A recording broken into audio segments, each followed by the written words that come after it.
Hello students, मैं तंदुर शुक्ला आज आपको बताने जा रहा हूँ क्लास 10th की इंग्लिश की फुटप्रिंट बुक का 3rd chapter the midnight visitor.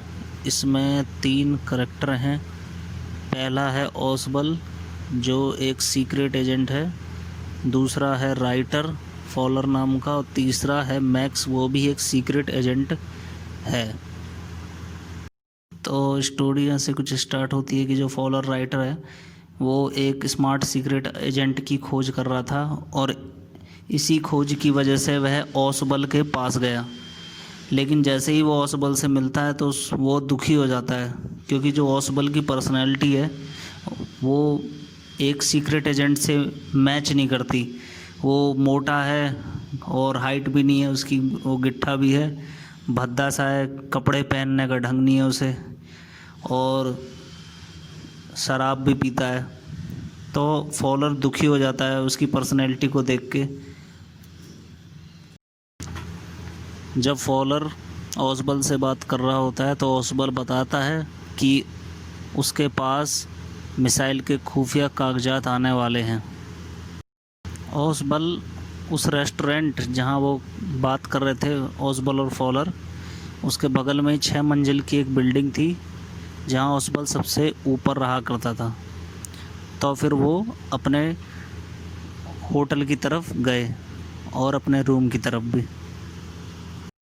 तो जैसे ही ओसबल और फॉलर रूम में एंट्री करते हैं, लाइट जलाते हैं। लाइट जलाते ही वो देखते हैं सामने कि वहाँ पर एक व्यक्ति खड़ा है जिसका नाम मैक्स है, और मैक्स ने बंदूक उन दोनों पर तान रखी है।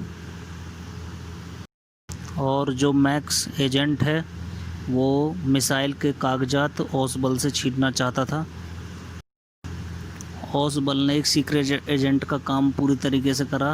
उसने बहुत समझदारी से अपने दोस्त फॉलर जो राइटर है और अपनी जान बचाने के लिए एक प्लान रचा। ओसबल ने बड़ी समझदारी से मैक्स को यकीन दिलाया कि जो सामने वाली विंडो है उसमें एक बालकोनी है, जिसकी शिकायत उन्होंने कई बार होटल वालों से की है कि उस बालकोनी से कोई भी चोर अंदर आ सकता है, लेकिन होटल वालों ने अभी तक उनकी बात नहीं मानी। तभी दरवाजे की घंटी बजती है और ओसबल बहुत समझदारी दिखाते हुए मैक्स को बताता है कि उन्होंने पुलिस को तैयार रहने को कहा था, और अब दरवाजे पर पुलिस ही खड़ी है कि उनके पास मिसाइल के कागजात आने वाले थे, इसलिए उन्होंने पुलिस को तैयार रहने को बोला था, यानी ओसबल ने। इस बात सुनकर मैक्स घबरा जाता है और मैक्स ये सोचता है कि वह बालकोनी में जाके छुप लेगा। लेकिन जैसे ही वो विंडो से पैर नीचे रखता है तो वहाँ बालकोनी होती नहीं है, और वो 6वीं मंजिल से ऊपर से नीचे की ओर गिर जाता है और मर जाता है। और इसका क्रेडिट ओसबल को जाता है, क्योंकि ओसबल ने एक नकली कहानी स्टोरी क्रिएट करके मैक्स के दिमाग में भरी कि वहाँ बालकोनी है, जबकि वहाँ बालकोनी थी नहीं। दरवाजे की घंटी अब भी बज रही है। ओसबल बताता है फॉलर को कि दरवाजे पर पुलिस नहीं बल्कि वेटर है जो उनको रोज़ शिकार देने आता है। तो फॉलर जो राइटर है वो ओसबल की समझदारी को देख के बहुत चक्का रह जाता है। तो कैसी लगी आपको स्टोरी पसंद आए से शेयर, कमेंट, लाइक ज़रूर करें। धन्यवाद।